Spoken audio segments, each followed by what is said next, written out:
శాంతికి ప్రధానమైన కారణం ఏదో తెలుసా? శాంతికి ప్రధాన కారణం ఈశ్వర భక్తి. ఈశ్వర భక్తి శాంతికి కారణము. చాలామంది భక్తి మౌఢ్యము అనుకుంటారు. కాదు, భక్తి ప్రశాంతతకు కారణము. ఎందుకో తెలుసా? మీరు ₹1 సంపాదించలేదు, మీ భవిష్యత్తు గురించి మీకు బెంగలేదా అని ఒక వ్యక్తి అడిగాడు అనుకోండి, ఆయన ధైర్యం ఏమిటో తెలుసా? భవిష్యత్తులో లక్షలు ఖర్చు పెట్టవలసిన అవసరం నాకు ఈశ్వరుడు ఇవ్వడు, నేను ఆయన్ని నమ్ముకు బ్రతుకుతున్నాను. ఒకవేళ అలా అవసరమైతే ఆయన వస్తువుకి కావలసినది ఆయన సమకూర్చుతాడు.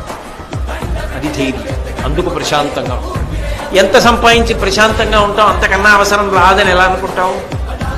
2, నీ దగ్గర ఉన్నవన్నీ నీ దగ్గర ఉండడం వల్ల ప్రశాంతం.